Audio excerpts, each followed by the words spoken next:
కృపగల దేవా కృపను చూపవా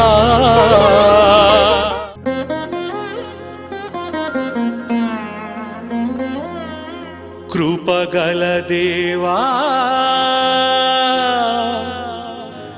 కృపను చూపవా కరుణామయుడా కరుణించవా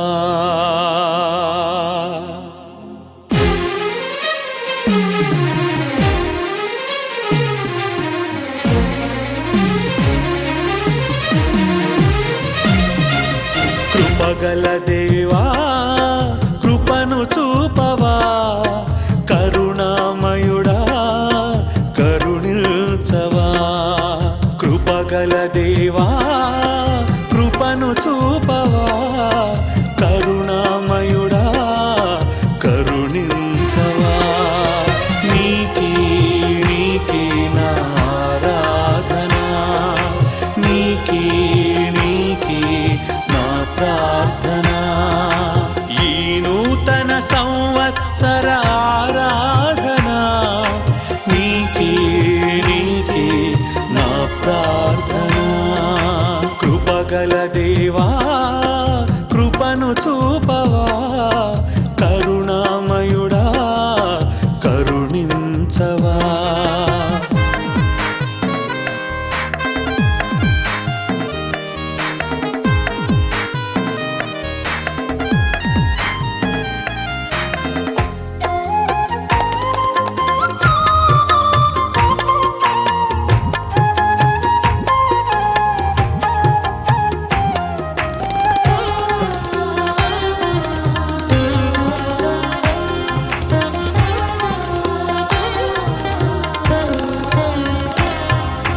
అలనాడు నీవు ఇశ్రాయేలులకు ఏడారులలో జలములను నిచ్చావు ఆనాడు మిమ్మును విసిగించిన దోషులకు ఆరణ్యములో మన్నాను నిచ్చావు ఘనత మహిమ నీకే ఓ రాఫా స్తుతి స్తోత్రములు నా ప్రభువా ఘనత మహిమ నీకే ఓ రాఫా స్తుతి స్తోత్రములు నీకే నా ప్రభువా హల్లెలూయా హల్లెలూయా హోసన్నా హోసన్నా హల్లెలూయా హల్లెలూయా హల్లెలూయా హోసన్నా హల్లెలూయా కృపగల దేవా కృపను చూపవా కరుణామయుడా కరుణించవా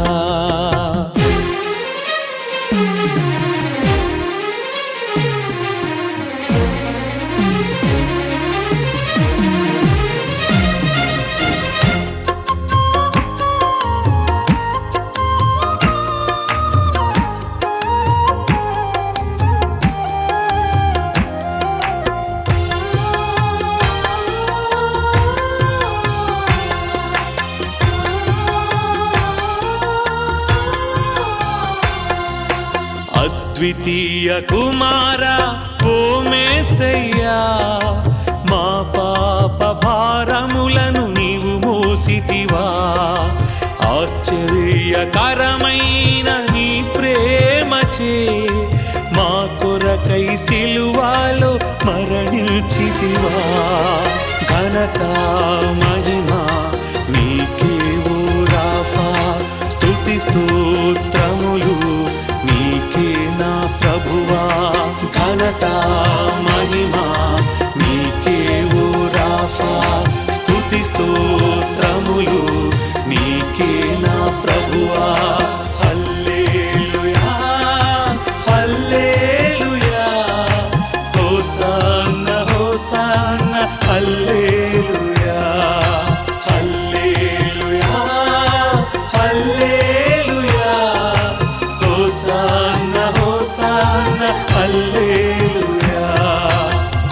కృపగల దేవా కృపను చూపవా, కరుణామయుడా కరుణించవా.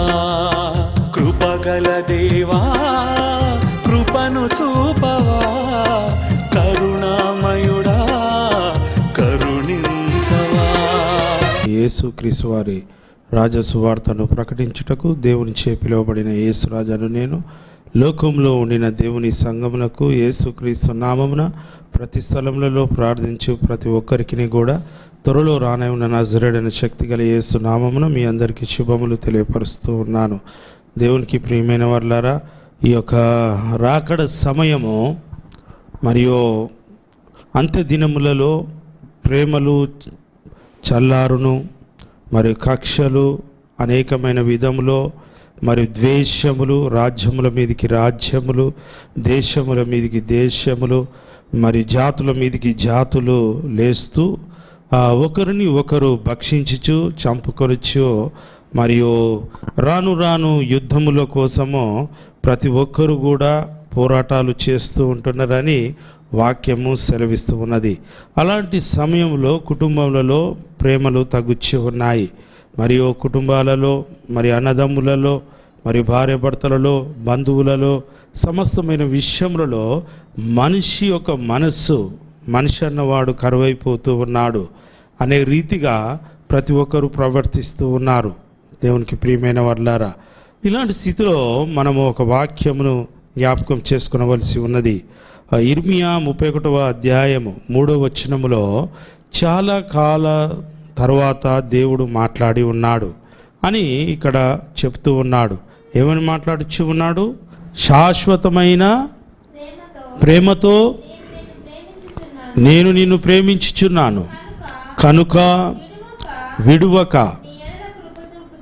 నీ ఎడల కృప చూపుచూ ఉన్నానని ఇక్కడ దేవుడు ఇర్మియాతోటి మాట్లాడుచూ ఉన్నాడు.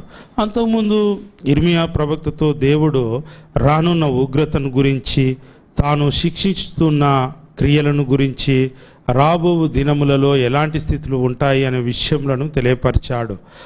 నిత్యము ఈ యొక్క ఇశ్రాయేలు జనాంగము ఆ దేవుని వైపు తిరగబడినప్పుడు, దేవునికి వ్యతిరేకంగా పాపం చేసి ఉన్నప్పుడు ఆ దేవుడు తెచ్చిపెట్టు ఉగ్రతను, దేవుడు ఇచ్చు శిక్షలను ఏ రీతిగా అనుభవిస్తూ ఉన్నారు, భవిష్యత్తులో ఏమి జరుగుతుంది అనే విషయాలను దేవుడు తెలియపరిచాడు.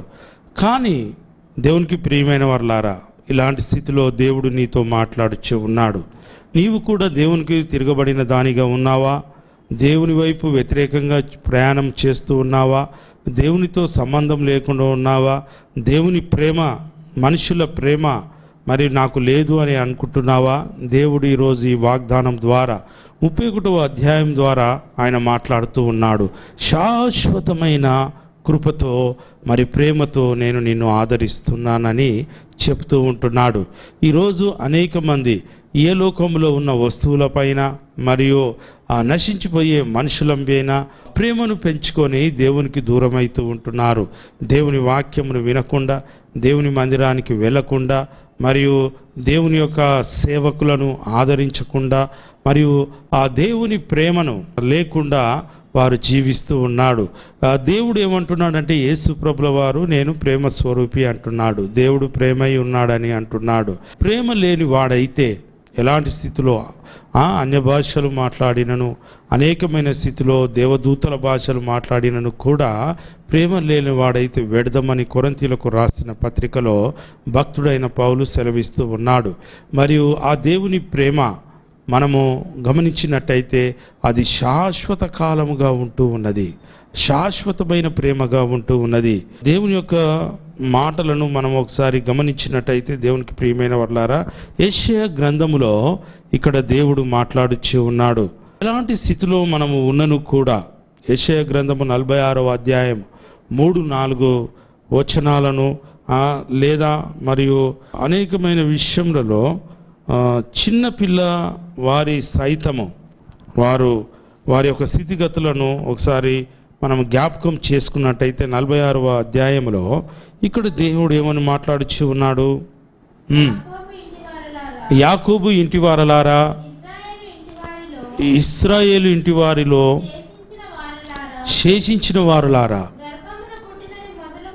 గర్భమున పుట్టినది మొదలుకొని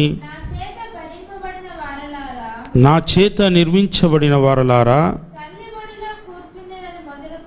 తల్లి ఒడిలో కూర్చున్నది మొదలుకొని నేను చంకను పెట్టుకున్న వారలారా, నా మాట ఆలకించుడి. ముదిమి వచ్చు వరకు నిన్ను ఎత్తుకొను వాడను నేనే.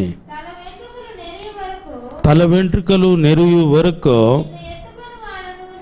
నిన్ను ఎత్తుకొను వాడను నేనే. చూశారా, దేవుని యొక్క వాక్యం మాట్లాడుచే ఉన్నది. ఒక చంటి పిల్లను మనం గమనించినట్టయితే ఒక తల్లి ఎంతకాలం ఎత్తుకుంటున్నదండి, ఎంతకాలం మోస్తూ ఉన్నది. ఒక రోజులో ఎంతసేపు ఒక పిల్లను కానీ, కుమారుని కానీ, కూతురు కానీ ఒక తల్లి ఎంతసేపు ఎత్తుకోగలుగుతుంది? 1 గంట, 2 గంటలు.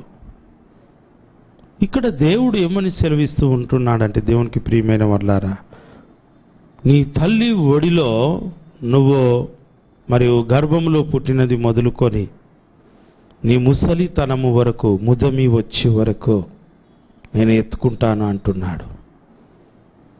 చూశారా, దేవుని ప్రేమ అగాపే ప్రేమ. ఇది కమర్షియల్ కాదు. నువ్వు ఏదో ఇస్తావని, నువ్వేదో చేస్తావని, మరియు నీలో ఏదో మార్పు కలుగుతుందని, దేవునికి నువ్వేదో రుణపడి ఉంటావని తన ప్రియ కుమారుని దేవుడు పంపలేదు. మనము పాపులమై ఉండగానే ఆయన మన కోసమై సిలువలో మరణించి ఉన్నాడు. కృపా బలియాగం ద్వారా మన కొరకు ఆయన సిలువలో గాయములను నొందాడు, కొరడా దెబ్బలను తిన్నాడు, మరియు ఆయన పిడిగుద్దులను తిన్నాడు. అనేకమైన విషయములలో మన కోసము ఆయన ప్రయాసపడ్డాడు. వదకు తేబడిన ఒక గొర్రెవలే. ప్రియ సహోదరి సహోదరులారా, జ్ఞాపకం చేసుకోండి దేవుని ప్రేమను, ఆలోచన చేసుకోండి దేవుని యొక్క ప్రేమను, ఆ సిలువ ప్రేమను జ్ఞాపకం చేసుకోనండి. తల్లిదండ్రుల ప్రేమ మనకు కావాలి, మరి బంధువుల ప్రేమ మనకు కావాలి, భార్య భర్తలకు భార్య ప్రేమ, భర్తకు ఈ రీతిగా ఒకరికి ప్రేమ, పిల్లలకు ప్రేమ కావాలి. కానీ వీటన్నిటికన్నా అమూల్యమైనది యేసు ప్రభు ప్రేమ. మన కోసము ఆయన పాపముగా, శాపముగా ఆయన సిలువలో మరణించాడు. మనల్ని పాపపు దాస్యములోకి వెళ్ళి విడుదల చేయుట కొరకు ఆయన ప్రయాసపడ్డాడు. ఆయన ఆ సిలువ మరణము నొందాడు. దేవునికి ప్రియమైన వాళ్ళారా, పరిశుద్ధ గ్రంథములో దేవుడు చెప్తూ ఉంటున్నాడు, ఆయన తప్ప ఏ దేవుడు లేడు అని. మరియు అనేకమైన విషయములలో నేను నిన్ను పేరు పెట్టి పిలుచుకున్నానని సెలవిస్తూ ఉన్నాడు.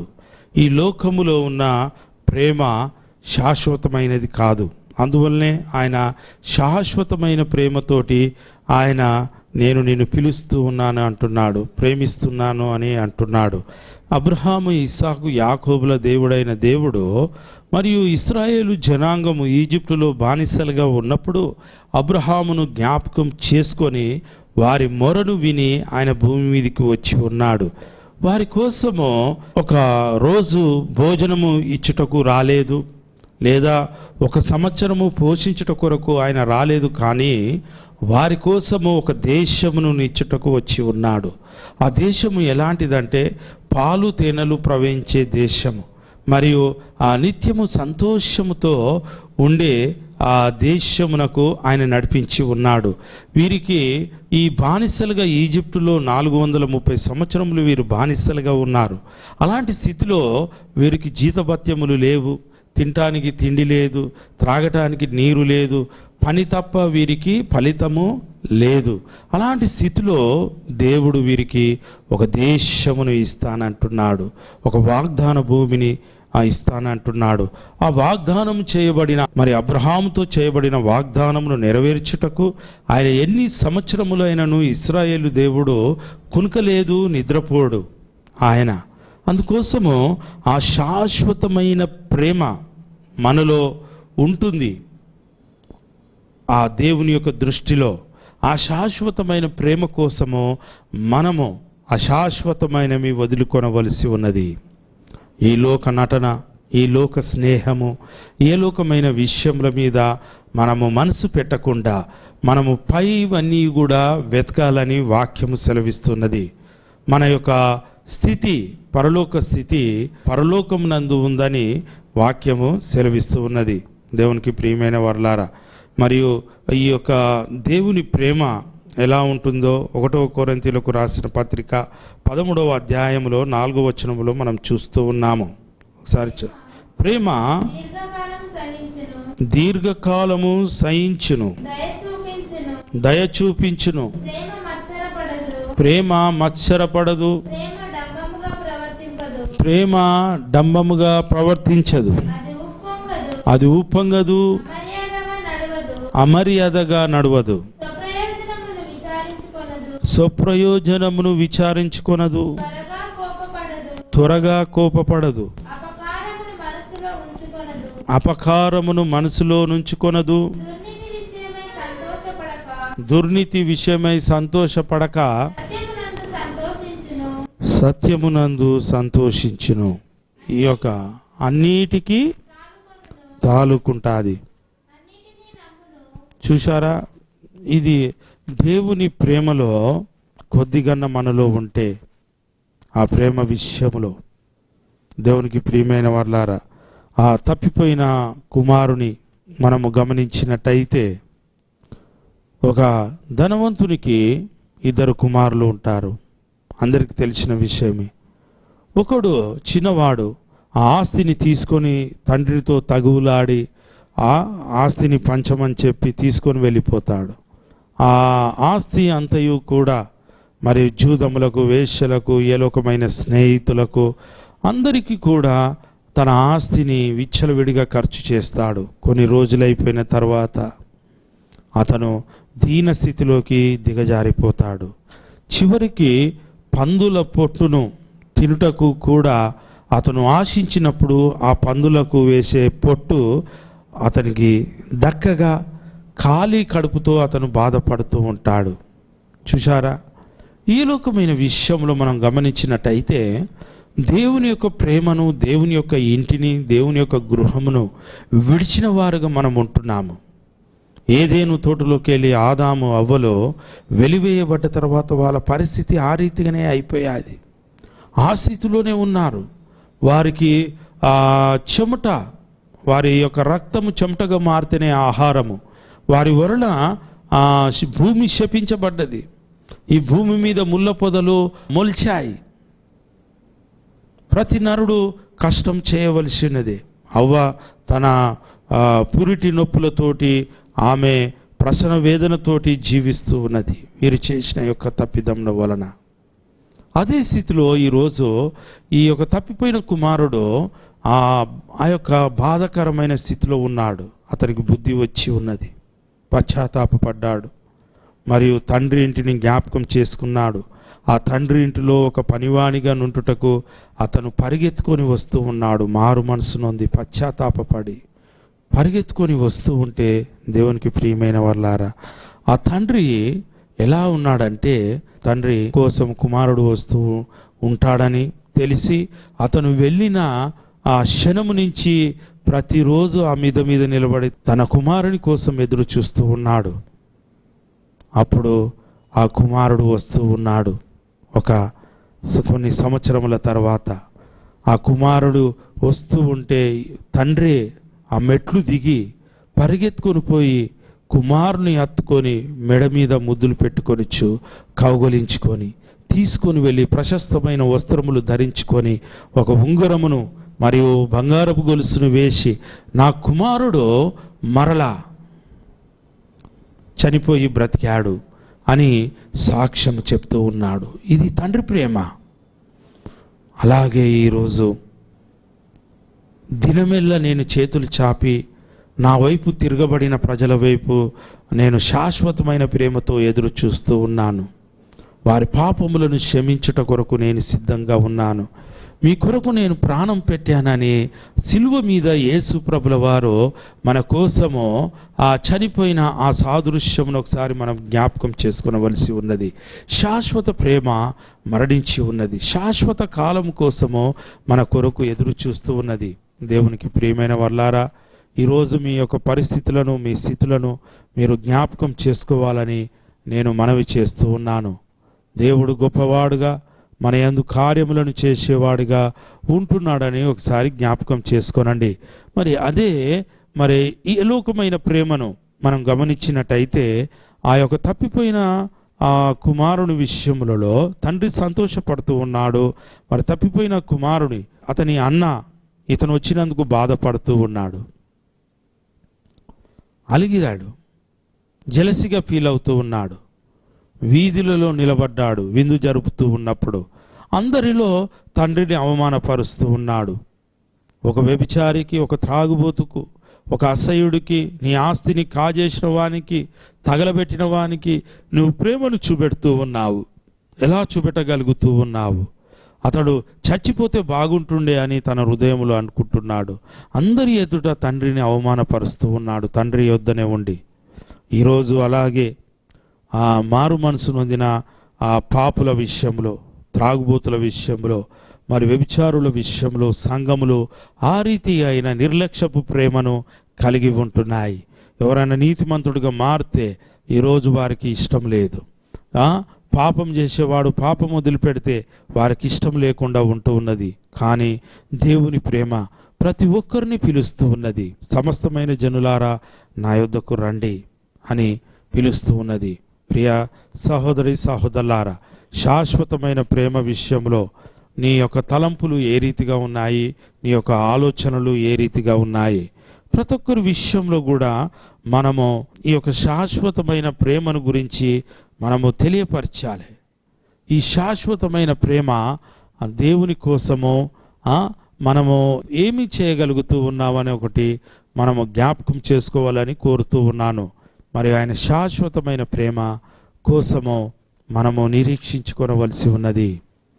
మరి ఏ రీతిగా అయితే అబ్రహాము, ఇస్సాకు, యాకోబుల దేవుడు ఆ కానాను దేశమునకు శాశ్వతమైన ప్రేమతో వారికి ఎర్ర సముద్రమును చీల్చివేశాడు, ఎరుకో గోడలను కూల్చివేశాడు, ఆకాశపు మన్నను కుమ్మరించాడు, మధుర జలములను ఇచ్చాడు, బండ నుండి జలములను ఇచ్చాడు.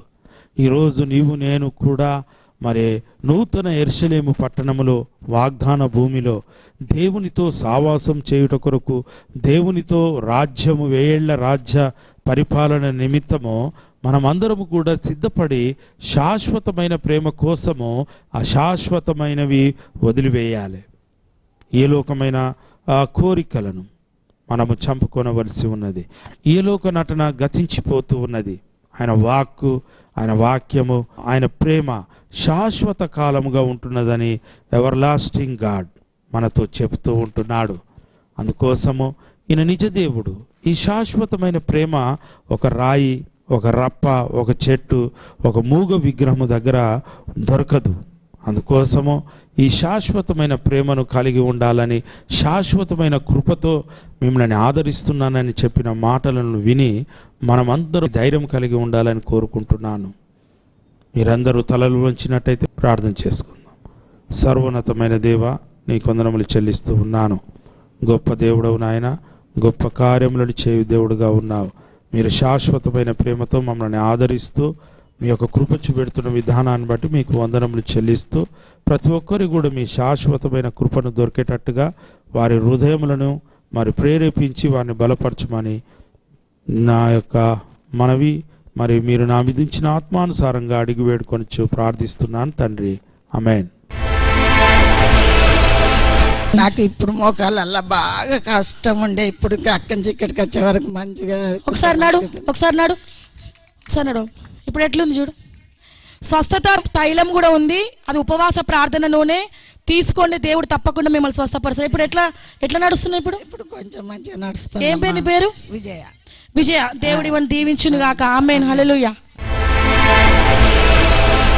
దేవునికి స్తోత్రాలు. అమ్మగారికి, అయ్యగారికి నా హృదయపూర్వక వందనాలు చెల్లిస్తున్నాను. మరి నేను మధ్యాహ్నం నుండి భయంకరమైన మెడ నొప్పులతో నేను ఇంట్లో మరి ఉన్నాను. దేవునికి స్తోత్రాలు. వాళ్ళ ఆరాధనకు కూడా రాననుకున్నా కానీ మరి వినాలని ఆశతోటి వచ్చినప్పుడు మరి ఇప్పుడు నాకు రాంగన కూర్చున్నప్పుడు అమ్మగారు లేచి ఆమె సాక్ష్యం చెప్పినప్పుడు నాకు ఈ మెడ నొప్పులు మెల్లగా స్లోగా వదిలిపోయినట్టు అనిపించింది.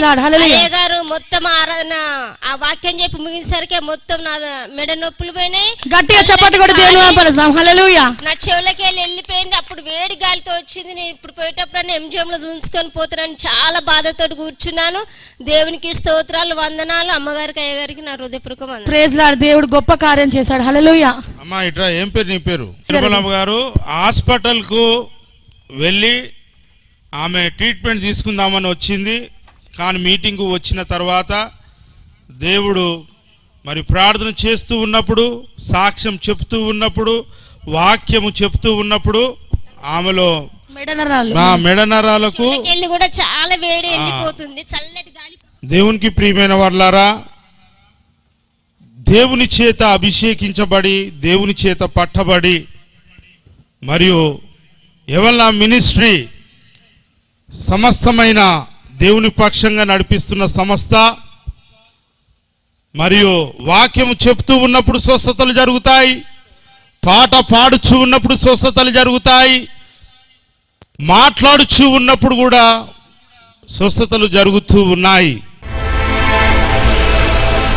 నాకు అనేది ఒక భయం లాగా ఉండేది. భయపడుతూ ఉంటాను. ఓకే, ఆ భయం నుండి నేనే తొలగించి పడ్డాను ఆ ఒక యేసయ్య వల్ల. భయో ఆందోళనతో మానసికంతో ఉన్న సహోదరునికి దేవుడు ధైర్యాన్ని ఇచ్చి ఉన్న విధానాన్ని బట్టి ఆ దేవునికి మహిమ కలుగుగాక. వెన్నుపూసల నొప్పి ఉండే తగ్గింది. వీసా గురించి మేము పెట్టుకున్నాము, మీరు చెప్పారు అది కూడా. నా పేరు పారిజాతం. ఆమె యొక్క వెన్ను నొప్పిని దేవుడు ఈ క్షణమున ముట్టాడు. దేవునికి వందనాలు చెల్లిద్దాము. మరి ఆమె అమెరికా వీసాను గురించి వారు పెట్టుకున్నాడు. దేవుడు వారికి సక్సెస్ చేయబోతున్నాడు. వారు విశ్వాసంతో వచ్చి సాక్ష్యం చెప్పారు. ఇది దేవునికి మహిమ కలుగును గాక. అన్నిలో దేవుని నమ్ముటకు వీరు సిద్ధంగా ఉన్నారు.